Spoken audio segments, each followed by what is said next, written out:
Hey guys, it's Sarah from Just My Typewriter, and I'm back with another little piece of advice. So I often get messages from typewriter collectors, first-time typewriter buyers, asking me to identify their typewriter for them. Now I've done a couple videos on the typewriter database, and that's usually where I do my research on what kind of machines I'm getting in my collection. But every once in a while you might get a new machine and you might have no idea where to even start. So today we're going to talk about identifying the typewriters in your collection. I have an audience. Let's see if I can capture her on camera. Are you watching? Are you directing from down there? Oh, good. I think you should sit right in front of the tripod. Often when you get a typewriter, it is going to have some sort of labeling on it, whether that is the brand name or the model of typewriter, something on it that identifies what kind of machine it is. And if you do have those things, it's really easy to start. If you have, for example, a brand name across the front of your typewriter, Royal, Underwood, Smith Corona, Olympia, you can go into the typewriter database under that brand name, search that brand name, and see all of the machines that are attributed to that company. This allows you to see the different makes and models. Often there are sketches or pictures in the typewriter database that you can use to match your model off of them, and you can learn a little bit about the history of the machine, like what kind of years it was made. All of these typewriters do have serial numbers in them. This is a way that the factories were able to track where they were, and you can also track the changes in model design based on those serial numbers. So you can use that information to figure out what kind of typewriter you have based on the brand name alone. Now often your typewriter is also going to have model names on them, so that might be across the back of the machine, that might be across the paper tray, an additional logo on the front.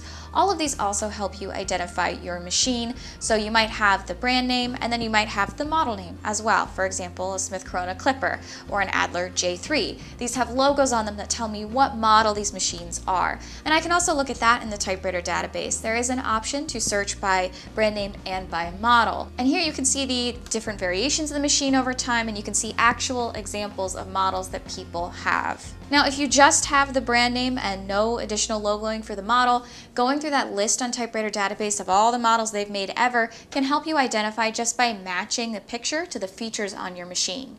Things that I look for are the general body shape of the machine. The typewriter database is separated by standard versus electric versus portable and ultra portable, so that helps a little bit. Determining the size of your machine can help you go through that list and find them. I also look at things like the key shapes, the finish of the machine, but particularly the shape and size and design can really help me determine what model the machine might be if I'm only working off of the brand name. Once I have the brand name and the model name, I look for a serial number. Now this can be hidden in quite a few different places. Often you're going to want to move the carriage back and forth and see if there are any little plate numbers underneath that carriage on either the left or right side of your machine. That's usually where they're hidden. You can also find them, especially on Smith Coronas, on the inside. So if you take off the top cover, there might be a stamped number somewhere in the metal.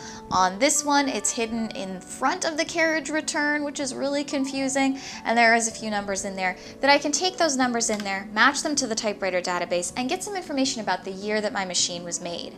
What you might find is that machines made after a certain number or before a certain number designation might have different features from each other. They're always adapting and changing things in typewriters, so that might be interesting information for you to have as well. But what happens if you're given a mystery machine that doesn't have a model name or a brand name on it? How do you determine what kind of machine you have? I was recently posed with this machine. I was gifted this machine by a student. Thank you, Jonathan, for giving me this typewriter. And when he gave it to me, there were no markings on it whatsoever. There are places for logoing on this machine. I've got one here across the front. I also have one on the case, and a place where a maker's mark would have been across the back of the machine, but all of those stickers have been removed and replaced with whiteout. I don't blame Jonathan. He said he was like 10 years old when he got it, and he just kind of peeled them off, and it kind of leaves me with a bit of a mystery. Now, I'd never seen a machine like this in person before, and my first initial gut reaction just at looking at it was that it was probably made somewhere else. I was thinking an Italian typewriter from maybe the 1970s, and I'm making that sort of guess based on what I know about typewriters and the typewriters I've had in my collection. For example, if I have a mystery machine and I'm trying to identify it, I try to look at the products that it's made out of. If it's made out of metal, I assume it's probably pre-1960s. The heavier it is, the older I assume it is, because as we get into the 1960s, we start to get aluminum body machines and plastic-based machines. This one is plastic, so I assumed it was post-1960s. Other things I look for on machines are the construction and the design of them. This machine is bright blue, it's almost teal. And I know that machines pre-1950s were mostly in muted colors like black enamel paint, which is that glossy finish, or I've seen Smith Coronas in the browns, some greens. Those machines are a little bit muted colors. This one is very bright, so I also was able to kind of assess when it might be from based on the materials and the design and look of the machine. I assumed it was Italian because it's very square looking. A lot of sharp edges to it, the keys themselves are square, the bottom of the machine is square, and the lid pops on kind of like a Smith Corona Corsair Deluxe. I've had Olivetti's before, and I've looked at a lot of Olivetti's before, and they always seem to be very geometrically designed, which is what I was making my guess based on. So I took this typewriter home, assuming it was Italian, and decided to start my research process.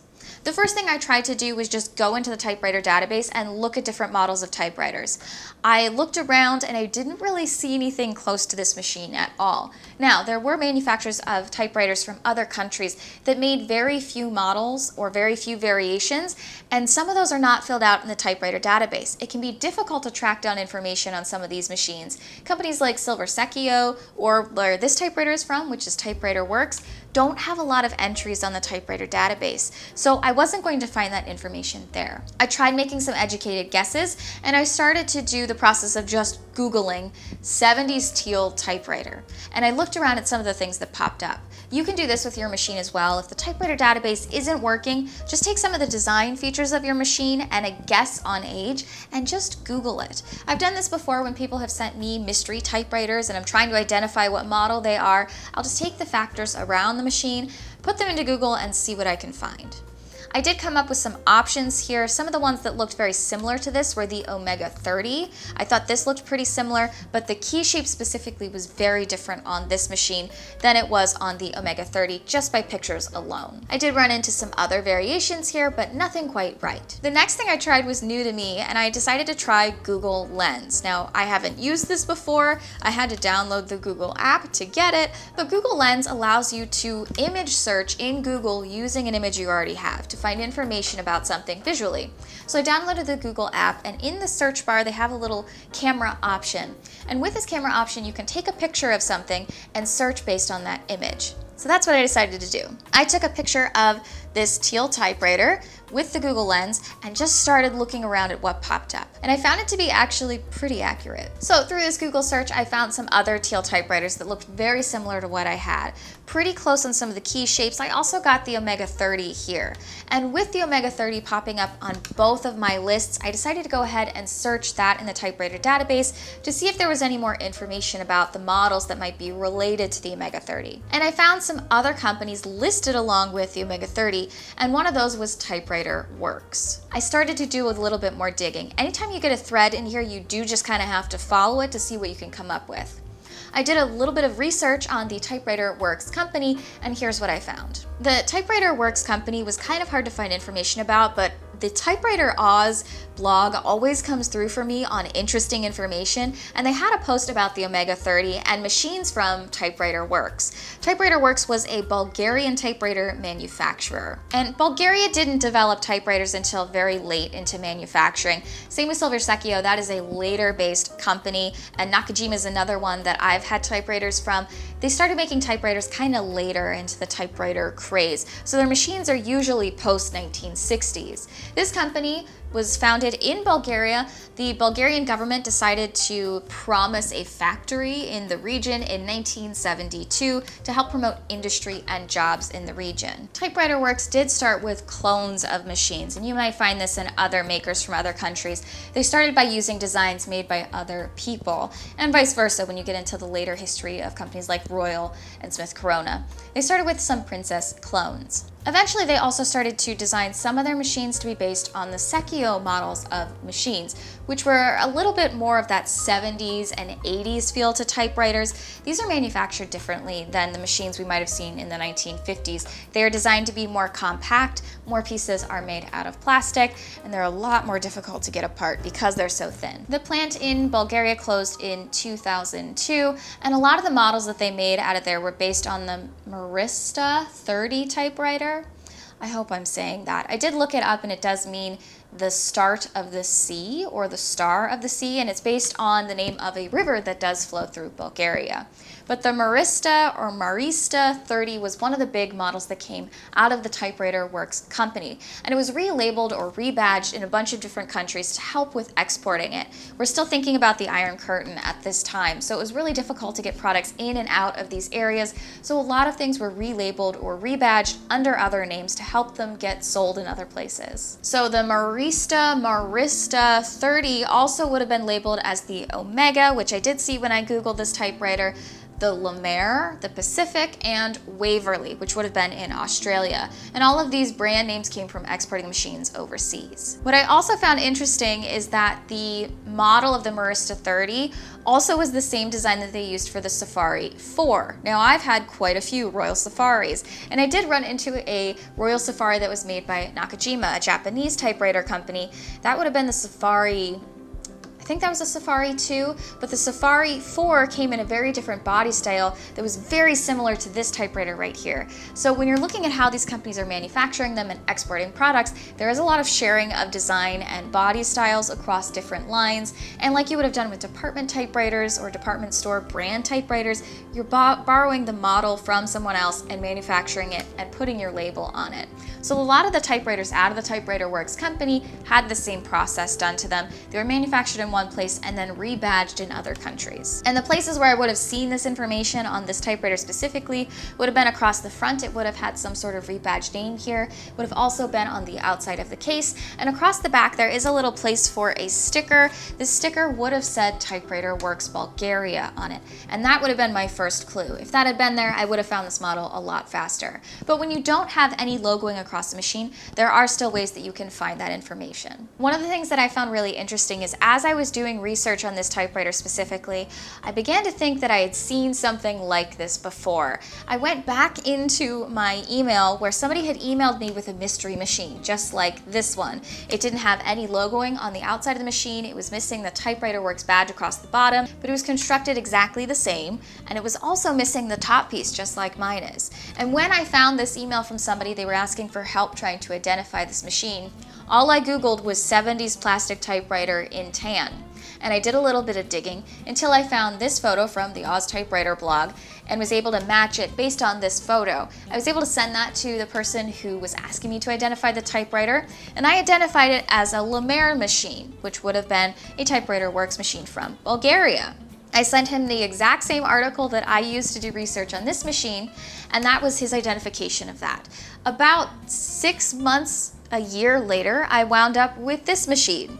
And I knew it. So I have now the sibling machine to that one. It's the exact same build, exact same manufacturing, and probably about the same time period, just a different color. So I got to go through this whole research process a second time without even realizing it. So when you get a mystery machine, just like I did, you can go to the typewriter database to do some research. You could try something like Google Lens, or you can always ask the typewriter community for help. I've often posted machines that I don't know anything about on places like the Typewriter Antique Typewriter Facebook group. I've also posted them on social media before to help kind of crowdsource information about a machine. If I can't figure it out, I bet one of the million people in that group can.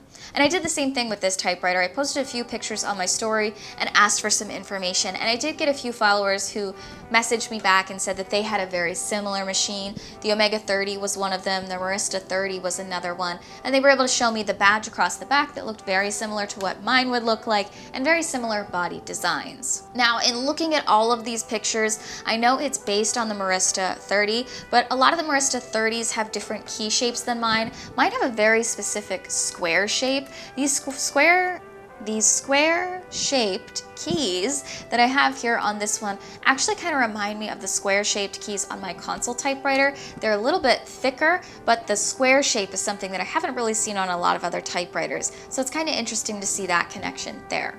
I think it's based on the Marista 30. I think based on the key shape, I would put the model name at somewhere around that La Mer brand name, just because the versions I've seen of the La Mer also have square-shaped keys, and not all of the Marista 30s do, and not all of the Omegas do. But that would have been exported to a bunch of different countries, so who really knows? It is an English keyboard. It is not any other languages. It does have a 1 key and typical numerals on it, so it is probably an American or English-speaking based machine. So I think that kind of rules out some of the other places it could have been from. So when you find a machine that you can't identify, don't despair. There are options out there, and there are a lot of different people out there who are willing to help you identify your machine. I personally find doing research on a machine makes me feel more connected to it. I love looking at old advertisements. I love knowing when they're from, and it helps me kind of place the machine and come up with how I want to use it or how I want to take care of it, just knowing a little bit about the history. If you're interested in learning more about the typewriter database, I have done some videos on the typewriter database before. Incredibly useful tool when doing research on typewriters. If you are interested in more typewriter content, I do some other videos on this YouTube channel as well as on Instagram at just.my.typewriter. But I thank you all so much for watching and remind you, you're just my typewriter.